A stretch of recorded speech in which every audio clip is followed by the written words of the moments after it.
Hello friends, போன வீடியோவில் நம்ம டிடக்ஷன்ஸ் பார்த்து முடித்தோம். அதனால ஒரு இன்கம் டேக்ஸ்க்கு கண்டுபிடிக்கிறதுக்கான எல்லா ஸ்டெப்ஸையும் நம்ம கம்ப்ளீட் பண்ணிட்டோம். இப்போது ஓவராலாக வந்து என்னென்ன ஸ்டெப் நம்ம ஃபாலோ பண்ணி டோட்டலாக எவ்வளோ நம்ம இன்கமுக்கு டேக்ஸ் பே பண்ணணும், அந்த இன்கமுக்கு அமௌண்ட் ஆஃப் டேக்ஸ் எவ்வளோ அப்படிங்கிறதுக்கு வந்து டோட்டல் ஸ்டெப்ஸை வந்து நம்ம இந்த வீடியோவில் பார்க்க போகிறோம். அடுத்த வீடியோவிலேருந்து ஒரு 5 சம் பார்ப்போம். ஃபஸ்ட்டு ஸ்டார்டிங்கில் சொன்னது தான் determination of residential status. Residential ஸ்டேட்டஸுங்கிறத நம்ம கண்டுபிடிச்சா தான் ஃபஸ்ட்டு வந்து அவன் இந்தியனில் டேக்ஸ் கட்டுவானா இல்லை அவன் வேறு நாட்டில் டேக்ஸ் கட்டுவாங்களா அப்படின்னு நமக்கு தெரிஞ்சு வைக்க முடியும். இந்தியனில் டேக்ஸ் கட்டினா தான் நம்ம அடுத்து படித்த எல்லா heads, deductions, set off, carry forward எல்லாமே அப்ளிகபிள் ஆகும். அதனால ஃபஸ்ட்டு ரெசிடென்ஷியல் ஸ்டேட்டஸ் கண்டுபிடிக்கணும். அடுத்து கிளாசிஃபிகேஷன் ஆஃப் இன்கம்.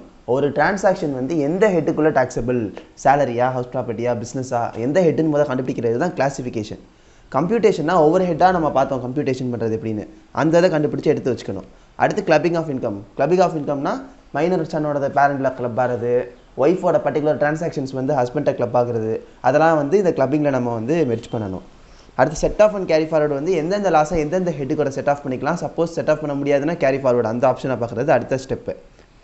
நமக்கு எல்லாத்தையும் ஆட் பண்ணால் கிராஸ் டோட்டல் இன்கம் கிடச்சிரும். அதுலேருந்து போன ஒரு 3 வீடியோவில் சொன்ன டிடக்ஷன்ஸை வந்து நம்ம லெஸ் பண்ணால் வர்றது தான் கம்ப்யூட்டேஷன் ஆஃப் டோட்டல் இன்கம்.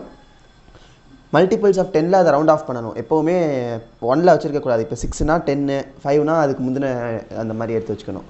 அடுத்து ஸ்லாப் ரேட்ஸ் பார்த்தோமா, அந்த ஸ்லாப் ரேட்ஸை வச்சு டேக்ஸ் லைபிலிட்டி எவ்வளோ அப்படின்னு கண்டுபிடிக்கணும். Next surcharge and rebate if applicable. Surcharge பற்றி சொல்லிவிட்டு ரிபேட் வந்து நம்ம ரிபேட்டும் பார்த்துட்டோம். அந்த சர்சார்ஜ் அண்ட் ரிபேட் வந்து நம்ம பார்க்கணும். 1 crore மேலே போச்சுன்னா சர்சார்ஜ், அண்ட் 3,50,000 கம்மியாக இருந்துச்சுன்னா ரிபேட்டு.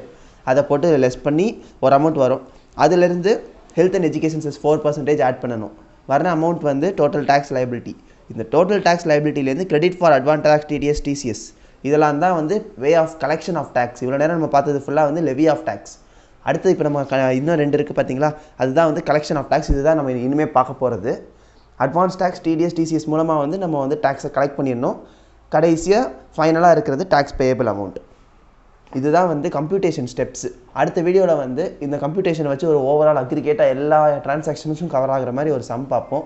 இது ரிலேட்டட் ஏதாச்சும் டவுட்ஸ் இருக்குன்னா கமெண்ட் செக்ஷனில் கேளுங்க. மறக்காமல் சேனலை சப்ஸ்கிரைப் பண்ணிடுங்க. Thank you friends.